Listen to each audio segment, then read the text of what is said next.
সূরা আল আহজাব। বিসমিল্লাহির রহমানির রহিম। রহমান রহিম আল্লাহ তাআলার নামে। হে নবী, আল্লাহ তাআলাকে ভয় করো, কাফের ও মুনাফিকদের আনুগত্য করো না। অবশ্যই আল্লাহ তাআলা সবকিছু জানেন, তিনি বিজ্ঞ কুশলী। তোমার মালিকের কাছ থেকে তোমার প্রতি যা কিছু ওহী নাজিল হয়, তুমি শুধু তারই অনুসরণ করো। তোমরা যা কিছু করো, আল্লাহ তাআলা অবশ্যই সে সম্পর্কে সম্যক ওয়াকিবহাল রয়েছেন। তুমি শুধু আল্লাহ তাআলার উপরে নির্ভর করো। চূড়ান্ত কর্মবিধায়ক হিসেবে আল্লাহ তাআলাই তোমার জন্য যথেষ্ট। মানুষ, আল্লাহ তাআলা কোনো মানুষের জন্য তার বুকে দুটো অন্তর পয়দা করেননি। না তিনি তোমাদের স্ত্রীদের, যাদের সাথে তোমরা তোমাদের মায়েদের তুলনা করে জিহার করো, তাদের সত্যি সত্যি তোমাদের মা বানিয়ে দিয়েছেন। একইভাবে তিনি তোমাদের পালক পুত্রকেও তোমাদের পুত্র বানিয়ে দেননি। আসলে তোমাদের এগুলো হচ্ছে নিছক তোমাদের মুখেরই কথা। সত্য কথা তো আল্লাহ তাআলাই বলেন এবং তিনি তোমাদের পথ প্রদর্শন করেন। হে ঈমানদাররা, তোমরা তাদের পালক পুত্রদের আসল পিতার পরিচয়ই ডাকো, এটাই আল্লাহ তাআলার দৃষ্টিতে অধিক ন্যায়সঙ্গত। যদি তোমরা তাদের পিতা কারা সে পরিচয় না জানো, তাহলে তাদের মনে করতে হবে তারা তোমাদের দ্বীনী ভাই ও বন্ধু। এ ব্যাপারে আগে যদি তোমাদের কোনো ভুল হয়ে থাকে, তাহলে তাতে তোমাদের জন্য কোনো গুনাহ নেই। তবে যদি কেউ ইচ্ছা করে এমন কিছু করে, তাহলে সে গুনাহগার হবে। নিঃসন্দেহে আল্লাহ তাআলা পরম ক্ষমাশীল ও দয়ালু। আল্লাহর নবী মুমিনদের কাছে তাদের নিজেদের চাইতে বেশি প্রিয় এবং নবীর স্ত্রীরা হচ্ছে তাদের মা সমান। কিন্তু আল্লাহর কিতাব অনুযায়ী যারা আত্মীয় স্বজন, তারা সব মুমিন মুহাজির ব্যক্তি চাইতে একজন আরেকজনের বেশি নিকটতর। অবশ্য তোমরা যদি তোমাদের বন্ধু বান্ধবের সাথে কিছু সদাচরণ করতে চাও, এসব কথা আল্লাহ তাআলার কিতাবে লিপিবদ্ধ রয়েছে। হে নবী, স্মরণ করো যখন আমি নবী রাসূলদের কাছ থেকে আমার বিধান পৌঁছে দেওয়ার প্রতিশ্রুতি নিয়েছিলাম তোমার কাছ থেকে, নূহ, ইব্রাহিম, মূসা এবং মরিয়ম পুত্র ঈসার কাছ থেকেও। এদের কাছ থেকে আমি দ্বীন পৌঁছানোর পাকা পোক্ত ওয়াদা নিয়েছিলাম, যাতে করে তাদের মালিক কিয়ামতের দিন এসব সত্যবাদীদের তাদের সত্যবাদিতা সম্পর্কে জিজ্ঞেস করতে পারেন। আল্লাহ তাআলা কাফেরদের জন্য পীড়াদায়ক আযাব প্রস্তুত করে রেখেছেন। হে মানুষ, তোমরা যারা ঈমান এনেছ, তোমরা নিজেদের উপর আল্লাহ তাআলার সে অনুগ্রহের কথা স্মরণ করো, যখন শত্রু সৈন্য তোমাদের উপর ঝাঁপিয়ে পড়ছিল, অতঃপর আমি তাদের উপর এক প্রচন্ড হাওয়া প্রেরণ করেছি এবং তাদের কাছে পাঠিয়েছি এমন সব সৈন্য যাদের তোমরা দেখতে পাওনি। তোমরা তখন যা কিছু করছিলে, আল্লাহ তাআলা অবশ্যই তা দেখছিলেন। যখন তারা তোমাদের উপর থেকে, তোমাদের নিজ থেকে তোমাদের উপর হামলা করার জন্য আসছিল, তখন ভয়ে তোমাদের চক্ষু বিস্ফারিত হয়ে পড়েছিল, প্রাণ হয়ে পড়েছিল কণ্ঠাগত, এবং আল্লাহর সাহায্যের বিলম্ব দেখে তোমরা আল্লাহ তাআলা সম্পর্কে নানা রকমের ধারণা করতে লাগলে। সে বিশেষ সময়ে ঈমানদাররা চরমভাবে পরীক্ষিত এবং তারা মারাত্মকভাবে কম্পিত হয়ে পড়েছিল। সে সময় মুনাফিক এবং যাদের মনে সন্দেহ ব্যাধি ছিল, তারা বলতে লাগলো, আল্লাহ তাআলা ও তার রাসূল আমাদের সাথে যে ওয়াদা করেছেন তা মূলত প্রতারণা বই কিছুই ছিল না। বিশেষ করে যখন তাদের একটি দল এসে বলল, হে ইয়াসরিবের অধিবাসীরা, আজ শত্রু বাহিনীর সামনে তোমাদের দাঁড়াবার মতো কোনো জায়গা নেই, অতএব তোমরা ফিরে যাও। এমনকি তাদের একাংশ তোমার কাছে এই বলে অনুমতিও চাইছিল যে আমাদের বাড়ি ঘরগুলো সবই অরক্ষিত রয়েছে, তাই আমরা ফিরে যেতে চাই। অথচ আল্লাহ তাআলা জানেন তা অরক্ষিত ছিল না। আসলে ময়দান থেকে এরা পালাতে চেয়েছিল। শত্রুদল নগরীর চারপাশ থেকে ওদের ভেতর প্রবেশ করত এবং যারা মুনাফিক তাদের যদি বিদ্রোহের ফিতনা খাড়া করার জন্য বলতো, তবে তারা নির্দ্বিধায় তাও মেনে নিত। এ ব্যাপারে তারা মোটেই বিলম্ব করত না। অথচ এ লোকেরাই ইতিপূর্বে আল্লাহ তাআলার সাথে ওয়াদা করেছিল তারা কখনো ময়দান থেকে পৃষ্ঠ প্রদর্শন করবে না। তাদের জানা উচিত ছিল আল্লাহ তাআলার সাথে করা ওয়াদা সম্পর্কে অবশ্যই তাদের জিজ্ঞাসাবাদ করা হবে। হে নবী, এদের তুমি বলো, যদি তোমরা মৃত্যুর ভয়ে পালাতে চাও অথবা কেউ তোমাদের হত্যা করবে এ কারণে পালাতে চাও, তাহলে এই পালানো তোমাদের কোনোই উপকার দেবে না। আর যদি কোন রকম পালিয়ে যেতে সক্ষম হও, তা হলেও তো সামান্য কয়দিনের উপকারই ভোগ করতে দেয়া হবে মাত্র। হে নবী, যদি আল্লাহ তাআলা তোমাদের কোনো অমঙ্গল করতে চান অথবা চান তোমাদের কোনো মঙ্গল করতে, তাহলে এ উভয় অবস্থায় তুমি বলো, এমন কে আছে যে তোমাদের আল্লাহ তাআলার সিদ্ধান্ত থেকে বাঁচাতে পারবে? আল্লাহ তাআলা ব্যতী রেখে এরা সেদিন না পাবে কোনো অভিভাবক, না পাবে কোনো সাহায্যকারী। অবশ্যই আল্লাহ তাআলা তোমাদের মধ্যকার সেসব মুনাফিক লোকদের চেনেন, যারা অন্যদের যুদ্ধে অংশগ্রহণ করা থেকে বাধা দেয় এবং তাদের ভাই বন্ধুদের বলে, তোমরা আমাদের কাছে এসে যাও। আসলে ওদের অল্প সংখ্যক লোকই যুদ্ধে অংশগ্রহণ করে। যে কয়জন এসেছে তারাও তোমাদের বিজয়ের উপর কুণ্ঠিত থাকে। অতঃপর যখন তোমাদের উপর কোনো বিপদ আসে, তখন তুমি তাদের দেখবে তারা চক্ষু উল্টিয়ে তোমার দিকে এমন ভাবে তাকাচ্ছে যেন কোনো ব্যক্তির উপর মৃত্যু এসে হাজির হয়েছে। কিন্তু যখন তোমরা বিজয় লাভ করো, তখন এরাই গনিমতের সম্পদের উপর লোভী হয়ে তোমাদের সাথে বাকচাতুরি শুরু করে। আসলে এই লোকগুলো কিন্তু কখনো ঈমান আনেনি। আল্লাহ তাআলা তাই ওদের সব কাজই বিনষ্ট করে দিয়েছেন। আর এই কাজটা তো আল্লাহ তাআলার জন্য অত্যন্ত সহজ। অবরোধ প্রত্যাহার সত্ত্বেও এরা মনে করে এখনো শত্রু বাহিনী চলে যায়নি এবং শত্রুপক্ষ যদি আবার এসে চড়াও হয়, তখন এরা মনে করবে কত ভালো হতো যদি তারা মরুভূমির বেদুইনদের সাথে ওখানেই থেকে যেতে পারত এবং সেখানে বসেই তোমাদের খবর নিতে পারত যে ফিরে আসা নিরাপদ কিনা। যদিও এরা এখনো তোমাদের মাঝে আছে, কিন্তু এরা খুব কম লোকই যুদ্ধে অংশগ্রহণ করবে। হে মুসলমানরা, তোমাদের জন্য অবশ্যই আল্লাহর রসুলের জীবনের মাঝে অনুকরণযোগ্য উত্তম আদর্শ রয়েছে। আদর্শ রয়েছে এমন প্রতিটি ব্যক্তির জন্য যে আল্লাহ তাআলার সাক্ষাৎ পেতে আগ্রহী এবং যে পরকালের মুক্তির আশা করে। সর্বোপরি যে বেশি পরিমাণে আল্লাহ তাআলাকে স্মরণ করে। 8টি ঈমানদাররা যখন শত্রু বাহিনী দেখল, তখন তারা বলে উঠল, এ তো হচ্ছে তাই যার ওয়াদা আল্লাহ তাআলা ও তার রসুল আমাদের কাছে আগেই করেছিলেন। আল্লাহ তাআলা ও তার রসুল অবশ্যই সত্য কথা বলেছেন। এই ঘটনার ফলে তাদের ঈমান ও আনুগত্যের পরিমাণ আরো বৃদ্ধি পেল। ঈমানদারদের মাঝে কিছু লোক তো এমন রয়েছে যারা আল্লাহ তাআলার সাথে জীবন বাজির যে ওয়াদা করেছিল তা সত্য প্রমাণ করল। তাদের কিছু সংখ্যক মানুষ তো নিজের কোরবানি পূর্ণ করে শাহাদাত লাভ করল, আর কেউ এখনো শাহাদাতের অপেক্ষায় আছে। তারা তাদের আসল লক্ষ্য কখনো পরিবর্তন করেনি। যুদ্ধ তো এজন্যই যে এতে করে সত্যবাদীদের আল্লাহ তাআলা তাদের সত্যবাদিতার পুরস্কার দেবেন, আর মুনাফিকদের তিনি চাইলে শাস্তি দেবেন কিংবা তিনি তাদের উপর ক্ষমা পরবশ হবেন। নিঃসন্দেহে আল্লাহ তাআলা ক্ষমাশীল ও পরম দয়ালু। আল্লাহ তাআলা কাফেরদের তাদের যাবতীয় ক্রোধ সহ এমনই মদিনা থেকে ফিরিয়ে দিলেন। এ অভিযানে তারা কোনো কল্যাণী লাভ করতে পারেনি। আল্লাহ তাআলাই এই যুদ্ধে মুমিনদের জন্য যথেষ্ট প্রমাণিত হলেন। মূলত আল্লাহ তাআলা প্রবল শক্তিমান ও পরাক্রমশালী। যুদ্ধে যারা হামলাকারী ছিল, আহলে কিতাবদের মধ্যে যারা তাদের সাহায্য করেছে, আল্লাহ তাআলা তাদেরও দুর্গ থেকে অবতরণ করালেন এবং তাদের অন্তরে মুসলমানদের সম্পর্কে এমন ভীতির সঞ্চার করালেন যে আজ তোমরা তাদের এক দলকে হত্যা করছ, আরেক দলকে বন্দী করছ। তিনি তোমাদের তাদের জমিন, বাড়িঘর ও সহায় সম্পত্তির উত্তরাধিকারী বানিয়ে দিলেন।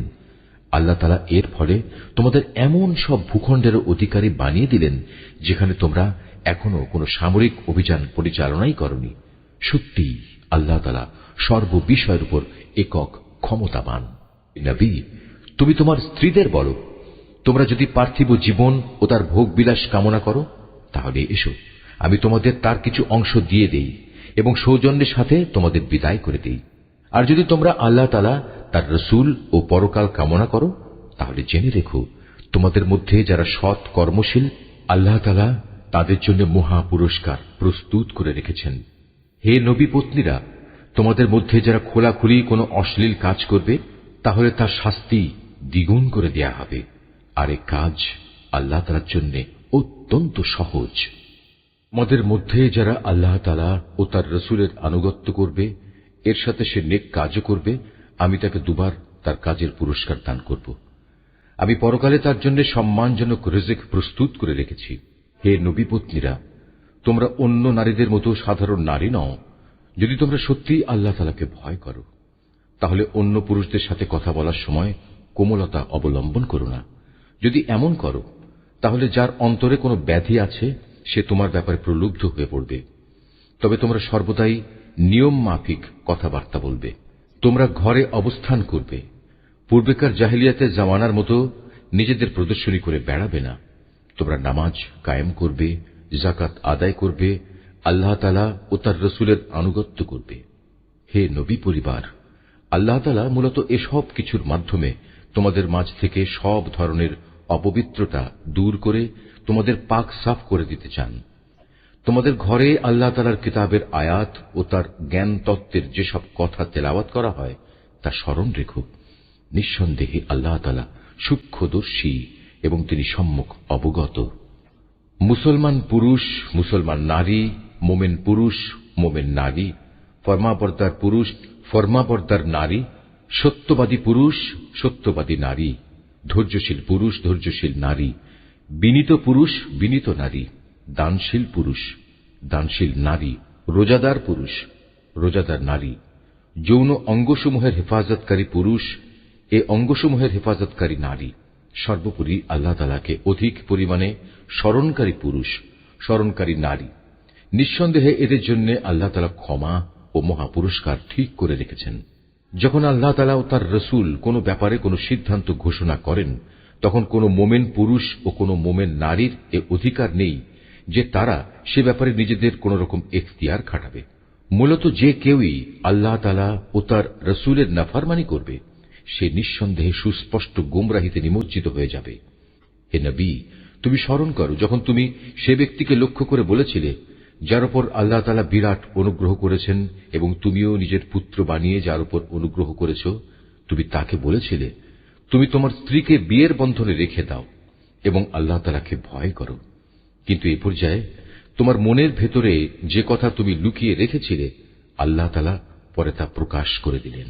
আসলে তোমার পালক পুত্রের তালাক প্রাপ্ত স্ত্রীকে বিয়ে করার ব্যাপারে তুমি মানুষদের কথা কি ভয় করছিলে, অথচ তুমি জানো আল্লাহ তাআলাই হচ্ছেন ভয় পাওয়ার বেশি হকদার। অতঃপর একসময় যখন জায়েদ তার স্ত্রীর কাছ থেকে নিজের প্রয়োজন শেষ করে তাকে তালাক দিয়ে দিল, তখন আমি তোমার সাথে তার বিয়ে সম্পন্ন করে দিলাম, যাতে করে ভবিষ্যতে মোমেনদের উপর তাদের পালক পুত্রদের স্ত্রীদের বিয়ের মাঝে আর কোনো সংকীর্ণতা অবশিষ্ট না থাকে। বিশেষ করে তারা যখন তাদের স্ত্রীদের কাছ থেকে নিজেদের প্রয়োজন শেষ করে তালাক দিয়ে দেয়। আর সর্বশেষে আল্লাহ তাআলার আদেশই কার্যকর হতে হবে। আল্লাহ তাআলা নবীর জন্য যে ফয়সালা করে দিয়েছেন সে ব্যাপারে নবীর উপর কোনো বিধি নিষেধ নেই। আগের নবীদের ক্ষেত্রেও এ ছিল আল্লাহ তাআলার বিধান। আর আল্লাহ তাআলার বিধান তো আগে থেকে নির্ধারিত হয়ে আছে। যারা মানুষদের কাছে আল্লাহ তাআলার বাণী পৌঁছে দিত, তারা আল্লাহ তাআলাকে ভয় করত। তারা আল্লাহ তাআলা ছাড়া আর কাউকেই ভয় করত না, কেননা মানুষের হিসাব নেয়ার ব্যাপারে আল্লাহ তাআলাই যথেষ্ট। হে মানুষ, তোমরা জেনে রেখো, মুহাম্মদ তোমাদের কোন পুরুষের পিতা নয়, বরং সে তো হচ্ছে আল্লাহ তাআলার রাসূল এবং নবীদের সিলমোহর। আল্লাহ তাআলা সর্ববিষয়ে অবগত রয়েছেন। মানুষ, তোমরা যারা ঈমান এনেছো, তোমরা আল্লাহ তাআলাকে বেশি বেশি স্মরণ করো। সকাল সন্ধ্যায় তোমরা তাঁর পবিত্রতা ঘোষণা করো। তিনি মহান আল্লাহ তাআলা, যিনি তোমাদের উপর অনুগ্রহ বর্ষণ করেন। তাঁর ফেরেশতারাও তোমাদের জন্য আল্লাহ তাআলার ক্ষমা চেয়ে তোমাদের উপর অনুগ্রহ করেন, যাতে করে আল্লাহ তোমাদের অন্ধকার থেকে ইসলামের আলোর দিকে বের করে আনতে পারেন। বস্তুত আল্লাহ তাআলা হচ্ছেন মুমিনদের জন্য পরম দয়ালু। যেদিন তারা আল্লাহ তাআলার সাথে সাক্ষাৎ করবে, সেদিন মহান আল্লাহর দরবারে তাদের সালাম দ্বারা অভিবাদন করা হবে। তিনি তাদের জন্য এক সম্মানজনক বিনিময় নির্দিষ্ট করে রেখেছেন। হে নবী, আমি তোমাকে হিদায়াতের সাক্ষী করে পাঠিয়েছি। তোমাকে বানিয়েছি জান্নাতের সুসংবাদদাতা ও জাহান্নামের সতর্ককারী। আল্লাহ তাআলার অনুমতিক্রমে তুমি হচ্ছ আল্লাহর দিকে আহ্বানকারী ও হেদায়েতের সুস্পষ্ট প্রদীপ। তুমি মুমিনদের সুসংবাদ দাও যে তাদের জন্য আল্লাহ তাআলার পক্ষ থেকে এক মহা অনুগ্রহ রয়েছে। কখনো কাফের ও মুনাফিকদের কথা শুনো না, তাদের যাবতীয় নির্যাতন উপেক্ষা করে চলো। আল্লাহ তাআলার উপর ভরসা করো, কেননা কর্মবিধায়ক হিসেবে আল্লাহ তাআলাই তোমার জন্য যথেষ্ট। হে মুমিনরা, যখন তোমরা মুমিন রমণীদের বিয়ে করো, অতঃপর কোন রকম স্পর্শ করার আগেই তাদের তালাক দাও, তাহলে এমতাবস্থায় তাদের উপর কোন ইদ্যত বাধ্যতামূলক নয় যে তোমরা তা গুনতে শুরু করবে। তবু তোমরা তাদের কিছু দিয়ে দেবে এবং সৌজন্যের সাথেই তাদের বিদায় করে দেবে। হে নবী, আমি তোমার জন্য সেসব স্ত্রীদের হালাল করেছি যাদের তুমি যথার্থ মোহর আদায় করে দিয়েছ। সেসব মহিলাও তোমার জন্য আমি হালাল করেছি যারা তোমার অধিকারভুক্ত, যাদের আল্লাহ তাআলা তোমাকে দান করেছেন। তোমার চাচাতো বোন, ফুফাতো বোন, মামাতো বোন, খালাতো বোন, যারা তোমার সাথে হিজরত করেছে। তাছাড়া রয়েছে সে মোমেন নারী যে কোনো কিছু ছাড়াই নিজেকে নবীর জন্য নিবেদন করবে এবং নবী চাইলে তাকে বিয়ে করবে। এই বিশেষ অনুমতি শুধু তোমার জন্য, অন্য মোমেনদের জন্য নয়। সাধারণ মোমেনদের স্ত্রী ও অধিকারভুক্ত দাসীদের ব্যাপারে আমি তাদের উপর যে বিধিবিধান নির্ধারণ করেছি তা অবশ্য আমি ভালো করেই জানি। তোমার ব্যাপারে এ সুবিধা আমি এজন্যই দিয়েছি যেন তোমার উপর কোনো ধরনের সংকীর্ণতা না থাকে। আল্লাহ তাআলা ক্ষমাশীল ও পরম দয়ালু। তোমার জন্য আরেকটি অতিরিক্ত সুবিধা এই যে তুমি ইচ্ছে করলে তাদের মধ্যে থেকে কাউকে নিজের কাছ থেকে দূরে রাখতে পারো, আবার যাকে ইচ্ছা তাকে নিজের কাছেও রাখতে পারো। যাকে তুমি দূরে রেখেছ তাকে যদি পুনরায় তুমি নিজের কাছে রাখতে চাও তাতেও তোমার কোনো গুনাহ নেই। এই বিশেষ সুযোগ তোমাকে এজন্যই দেয়া হয়েছে যেন এতে করে ওদের চক্ষু শীতল থাকে, তারা অযথা দুঃখ না পায়, এবং তুমি ওদের যা দেবে তাতেই যেন ওরা সবাই সন্তুষ্ট থাকতে পারে। তোমাদের মনে যা কিছু আছে আল্লাহ তাআলা তা ভালো করেই জানেন। আল্লাহ তাআলা সর্বজ্ঞ ও পরম সহনশীল। হে নবী, এর বাইরে তোমার জন্য বৈধ নয় যে তুমি তোমার বর্তমান স্ত্রীদের বদলে অন্য নারীদের স্ত্রী রূপে নেবে, যদিও সেসব নারীর সৌন্দর্য তোমাকে আকৃষ্ট করে। অবশ্য তোমার অধিকারভুক্ত দাসীরা এ বিধি নিষেধের ব্যতিক্রম। স্মরণ রাখবে, আল্লাহ তাআলা সব কিছুর উপর তীক্ষ্ণ দৃষ্টি রাখেন। হে মানুষ, তোমরা যারা ঈমান এনেছ, তোমরা নবীর ঘরে প্রবেশ করো না। অবশ্য যখন তোমাদের খাওয়ার জন্য আসার অনুমতি দেয়া হয় তাহলে সে অবস্থায় এমন সময় পর্যন্ত অপেক্ষা করে প্রবেশ করো যাতে তোমাদের খাওয়ার জন্য অপেক্ষা করতে না হয়। কিন্তু কখনো যদি তোমাদের ডাকা হয় তাহলে সময় মতোই প্রবেশ করো। অতঃপর যখন খাবার গ্রহণ শেষ করে ফেলবে তখন সাথে সাথে সেখান থেকে চলে যেও, এবং সেখানে কোনো অর্থহীন কথাবার্তায় নিমগ্ন হয়েও না। তোমাদের এই বিষয়টি নবীকে কষ্ট দেয়। সে তোমাদের একথা বলতে লজ্জাবোধ করে, কিন্তু আল্লাহ তাআলা সত্য বলতে মোটেই লজ্জাবোধ করেন না। হ্যাঁ, তোমাদের যদি নবী পত্নীদের কাছ থেকে কিছু চাইতে হয় তাহলে পর্দার আড়াল থেকে চেয়ে নিও। এটা তোমাদের ও তাদের অন্তরকে পাক সাফ রাখার জন্য অধিকতর উপযোগী। তোমাদের কারো জন্যেই এটা বৈধ নয় যে তোমরা আল্লাহর রসুলকে কষ্ট দেবে, না এটা তোমাদের জন্য বৈধ যে তোমরা তার পরে কখনো তার স্ত্রীদের বিয়ে করবে। এটা আল্লাহ তাআলার কাছে এক বড় অপরাধের ব্যাপার। তোমরা কোনো জিনিস প্রকাশ করো কিংবা তা গোপন করো, আল্লাহ তাআলা তা সবই জানেন, কেননা তিনি সর্বজ্ঞ। যারা নবী পত্নী তাদের উপর তাদের পিতা, ছেলে, ভাইদের ছেলে, বোনদের ছেলে, সব সময়ে আসা যাওয়া করা মহিলা এবং নিজেদের অধিকারভুক্ত দাসীদের সামনে আসা ও তাদের কাছ থেকে পর্দা না করার ব্যাপারে কোনো অপরাধ নেই। হে নবী পত্নীরা, তোমরা আল্লাহ তাআলাকে ভয় করো। অবশ্যই আল্লাহ তাআলা সব কিছু প্রত্যক্ষ করেন। নিঃসন্দেহে আল্লাহ তাআলা ও তার ফেরেশতারা নবীর উপর দরুদ পাঠান। অতএব হে ঈমানদার ব্যক্তিরা, তোমরাও নবীর উপর দরুদ পাঠাতে থাকো এবং তাকে উত্তম অভিবাদন পেশ করো। যারা আল্লাহ তাআলা ও তার রসুলকে কষ্ট দেয় তাদের উপর দুনিয়া আখিরাত উভয় জায়গায় আল্লাহ তাআলা অভিশাপ বর্ষণ করেন। কিয়ামতের দিন তিনি তাদের জন্য অপমানজনক আযাব ঠিক করে রেখেছেন। তারা মোমেন পুরুষ ও মোমেন নারীদের কষ্ট দেয়, তেমন ধরনের কিছু দোষ তারা না করা সত্ত্বেও যারা এমনটি করে তারা তো মূলত মিথ্যা ও স্পষ্ট অপবাদের বোঝাই বহন করে চলে। হে নবী, তুমি তোমার স্ত্রী, মেয়ে ও সাধারণ মোমেন নারীদের বলো তারা যেন তাদের চাদর থেকে কিয়দংশ নিজেদের মুখমণ্ডলের উপর টেনে দেয়। এতে করে তাদের চেনা অনেকটা সহজ হবে যে তারা সম্মানিত মহিলা, এবং তাদের অযথা উত্ত্যক্ত করা হবে না। তারপরেও যদি কোনো ভুল ত্রুটি হয়ে যায় তাহলে জেনে রেখো, আল্লাহ তাআলা ক্ষমাশীল ও পরম দয়ালু।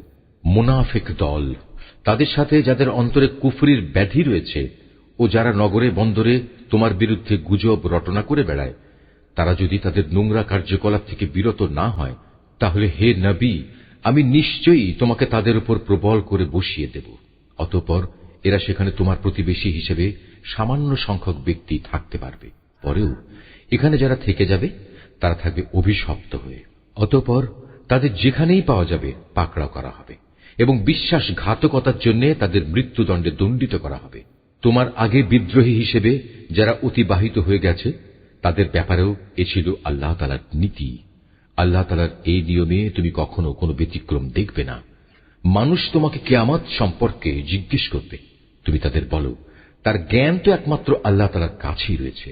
হে নবী, তুমি এ বিষয়টি কি করে জানবে? সম্ভবত কিয়ামত একান্ত নিকটেই এসে গেছে। তবে কিয়ামত যখনই আসুক আল্লাহ তাআলা কাফেরদের উপর আগেই অভিশাপ দিয়েছেন এবং তাদের শাস্তির জন্য প্রজ্বলিত আগুনের শিখাও প্রস্তুত করে রেখেছেন। সেখানে তারা চিরদিন থাকবে। সেখান থেকে বেরিয়ে আসার ব্যাপারে তারা কোনো রকম অভিভাবক ও সাহায্যকারী পাবে না।